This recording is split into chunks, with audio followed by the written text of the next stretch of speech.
आप सबको नमस्कार। आइए वर्ग 7 प्रश्नावली 9.1 NCERT गणित। आइए सवाल नंबर 2 है, निम्न में प्रत्येक त्रिभुज का क्षेत्रफल ज्ञात कीजिए। ए नंबर में देखिए ये त्रिभुज का चित्र बना हुआ है। इसमें यह शीर्षलंब या ऊंचाई है 3 सेंटीमीटर और ये आधार है आपका 4 सेंटीमीटर। हल लिखे हैं, इसके बाद लिखे हैं त्रिभुज का आधार बराबर 4 सेंटीमीटर, त्रिभुज की ऊंचाई बराबर 3 सेंटीमीटर, इसीलिए त्रिभुज का क्षेत्रफल बराबर 1/2 गुना आधार गुना ऊंचाई। देखिए 1/2 तो 1/2 हो गया, आधार का मान है 4 तो 4 लिख दिए, ऊंचाई का मान 3 तो 3 लिख दिए। 2 से भाग दिए 4 में 2 बार में हुआ, 2 दूनी 4। अब देखिए 1 गुना 2 गुना 3, 1 गुना 2 तो 2, 2 गुना 3 तो 6 सेंटीमीटर स्क्वायर। इस तरीके से आपका ये आंसर हो गया। अब बी नंबर में देखिए ये त्रिभुज बना हुआ है, ये आपका आधार है, ये आपकी ऊंचाई है। ये जो डॉट लाइन देख रहे हैं ना, ये ऊंचाई है। ऊंचाई 3.2 सेंटीमीटर है, 3.2 सेंटीमीटर। ये आधार है आपका 5 सेंटीमीटर। त्रिभुज का आधार बराबर 5 सेंटीमीटर, त्रिभुज की ऊंचाई बराबर 3.2 सेंटीमीटर, इसीलिए त्रिभुज का क्षेत्रफल बराबर 1/2 गुना आधार गुना ऊंचाई। तो 1/2 गुना आधार का मान 5 गुना ऊंचाई का मान 3.2।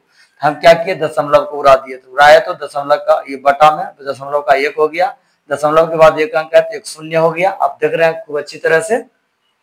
अब देखिए 5 दूनी 10, 2 से काट दिए, ये सॉरी 5 से काट दिए 10 को 2 बार में। अब ये 2 से काटे 32 को 16 बार में, 16 दूनी 32। अब देखिए 2 से काटे 16 को 8 बार में, 2 अट्ठे 16, तो 8 सेंटीमीटर स्क्वायर इसका उत्तर हुआ। 8 सेंटीमीटर स्क्वायर इसका उत्तर हो गया। ठीक है, तो आप ये बी नंबर तक समझ लिए। आइए सी नंबर का आप देखते हैं।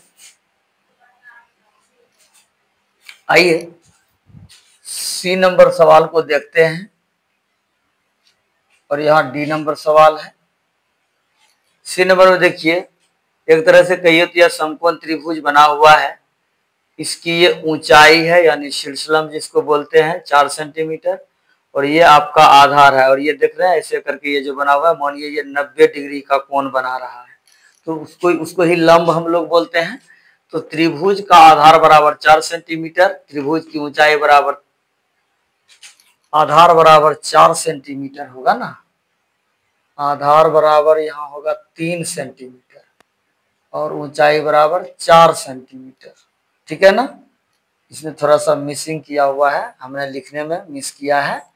यहाँ आधार हो जाएगा 3 सेंटीमीटर, ऊंचाई हो जाएगा 4 सेंटीमीटर, ये 2 दूनी 4। अब ये ठीक है। चलिए तो ये 4 सेंटीमीटर ऊंचाई, 3 सेंटीमीटर आधार। अब देखिए सूत्र लगा दिए हैं इस तरह से, और 1/2 गुना 3 गुना 4, 2 से 2 के पहाड़ा में 2, ये 4 2 बार में आता है, 2 दूनी 4, 2 हो गया, 1 गुना 3 तो 3, 3 गुना 2 तो 6 सेंटीमीटर स्क्वायर। इस तरह से ये आपका उत्तर हो गया।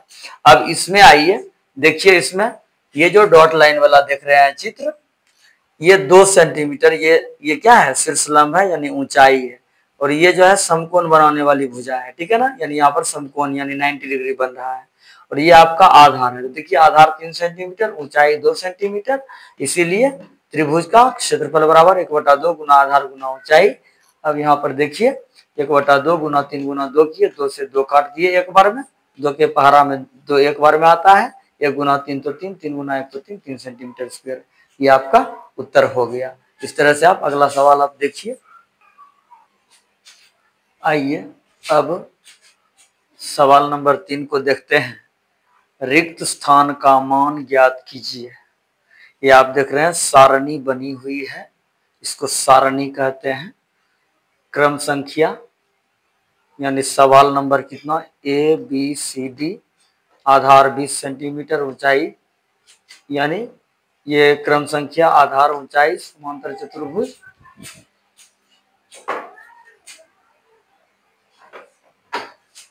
और ये आपका समांतर चतुर्भुज का क्षेत्रफल। देखिए सवाल नंबर ए में आधार 20 सेंटीमीटर, समांतर चतुर्भुज का क्षेत्रफल 246 सेंटीमीटर स्क्वायर। आपको ऊंचाई निकालना है। तो देखिए हमने यहाँ लिखा है समांतर, यहाँ हल लिख दिए, लिख करके लिखिए। समांतर चतुर्भुज का आधार बराबर 20 सेंटीमीटर, समांतर चतुर्भुज का क्षेत्रफल बराबर 246 सेंटीमीटर स्क्वायर। इसीलिए समांतर चतुर्भुज की ऊंचाइयां, इसीलिए पर बिंदु, एक बिंदु ऊपर, दो बिंदु नीचे। समांतर चतुर्भुज की ऊंचाई बराबर क्षेत्रफल बटा आधार, सूत्र होता है क्षेत्रफल बटा आधार। 246 बटा 20, हमने इसको 10 दूनी 20 दो बार में काटा, 123 दूनी 246 काटा, 123 बटा 10 बराबर 12.3, यानी 10 से 123 में भाग दिया 12.3 सेंटीमीटर ऊंचाई इसकी हो गई। ठीक है, आइए बी नंबर देखिए, बी नंबर में लिखा है ना ऊंचाई, समांतर चतुर्भुज की ऊंचाई। आप यहाँ गौर से देखिएगा, समांतर चतुर्भुज की ऊंचाई बराबर 15 सेंटीमीटर, समांतर चतुर्भुज का क्षेत्रफल 154.5 सेंटीमीटर, सब चीज लिखा हुआ है। यहाँ देखिए आधार निकाले, क्षेत्रफल बटा ऊंचाई 154.5 बटा 15। ठीक है, दशमलव उड़ाए तो बटा में 10 हुआ, 15 से भाग दिए, ये 1545 अब हुआ, ये दशमलव उड़ने के बाद ये 1545 हो गया। 103 गुना 15 किए तो 1545 हुआ, यानी 15 से 103 बार में 1545 में भाग लग गया। 103 बटा 10, 103 बटा 10 बराबर 10 से भाग दिया 103 में तो 10.3 सेंटीमीटर आधार का मान निकला। ठीक है, अब देखिए सी नंबर सवाल। सी नंबर देखिए, समांतर चतुर्भुज की ऊंचाई दिया हुआ है कितना, 8.4 सेंटीमीटर।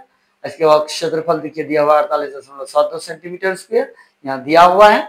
अब देखिए, इसीलिए समांतर चतुर्भुज का आधार बराबर क्षेत्रफल बटा ऊंचाई, यानी 48.72 गुना ये बटा 8.4। यहाँ गौर से समझने वाली बात है, यहाँ जो दशमलव हो रहा है तो दशमलव का 1, उसके बाद 2 अंक है दशमलव के बाद, तो यहाँ 2 शून्य डाल दिए, यानी यह 100 हो गया। अब यहाँ 8.4 है, ये दशमलव हो रहा है तो बटा के ऊपर में गुना 10 हुआ, क्योंकि दशमलव का 1, ये दशमलव के बाद 1 अंक है 1 शून्य, यानी ये यहाँ पर बटा का चिन्ह दे करके हमने इसको ऊपर में गुना का चिन्ह दे करके 10 लिख दिया है।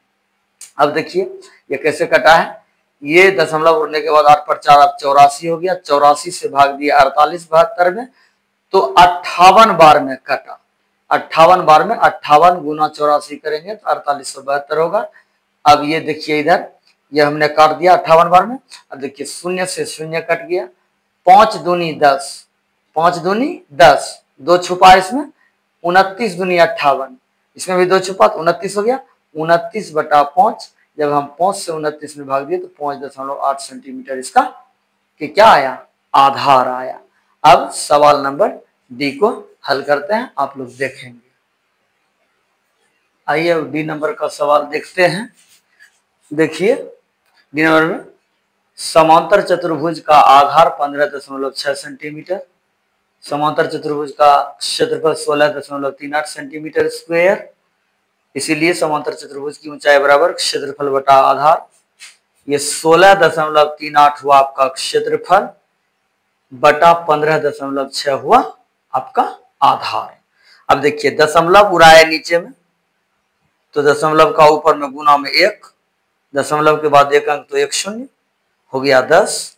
अब ये दशमलव उड़ाया 16.38 में, तो दशमलव का 1, दशमलव के बाद 2 अंक है तो 2 शून्य डाल दिए। अब 1 शून्य से 1 शून्य को कट कर दिए, यहाँ 10 हुआ।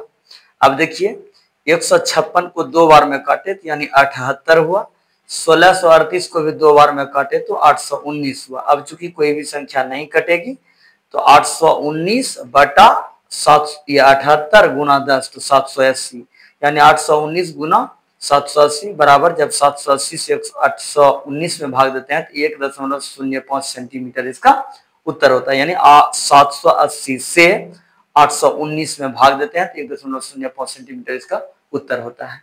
तो ये सवाल नंबर 3 इस तरह से बनकर के तैयार हुआ। अब अगले वीडियो में आप लोग सवाल नंबर 4 5 को देखेंगे। धन्यवाद।